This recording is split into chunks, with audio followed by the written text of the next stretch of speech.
بشیر باغ Mahal Hyderabad Telangana India میں واقع ایک محل تھا۔ اسے پائیگاہ کے عظیم خاندان کے رکن سر آسمان جاہ اور ریاست حیدرآباد کے وزیر اعظم نے تعمیر کیا تھا۔ محل کو 1970 کی دہائی میں منہدم کر دیا گیا تھا۔ یہ کسی زمانے میں عظیم فن تعمیر اور شاندار داخلے کے ساتھ ایک محل تھا۔ اس محل کو ریاستی حکومت نے ہندوستان کی آزادی کے بعد توڑ دیا تھا، لیکن یہ علاقہ اب بھی بشیر باغ کے نام سے جانا جاتا ہے۔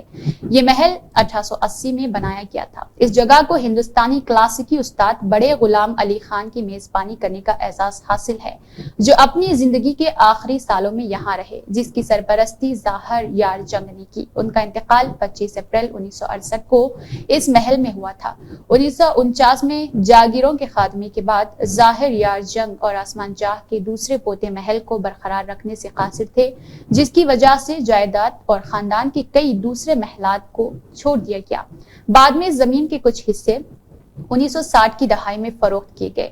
یہ وسیع و عریض خوبصورت محل 1800 کی دہائی کے وسط میں نو کلاسیکی فن تعمیر کے انداز میں تعمیر کیا گیا تھا، جو پائیگاہ عظیم نواب آسمان جاہ بہادر کا تھا، جنہوں نے سابقہ حیدرآباد ریاست کے وزیر اعظم کے طور پر خدمات انجام دی۔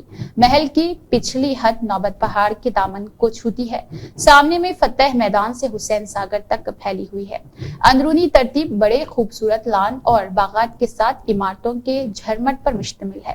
حیدرآباد میں بشیر باغ محل کو بنیادی طور پر اس کی خراب حالت اور دیکھ بھال کی کمی کی وجہ سے منہدم کر دیا گیا۔ 19ویں صدی میں تعمیر ہونے والا یہ محل گزشتہ برسوں میں خستہ حالی کا شکار ہو گیا تھا اور مقامی حکام اسے عوامی استعمال کے لیے غیر محفوظ سمجھتے تھے۔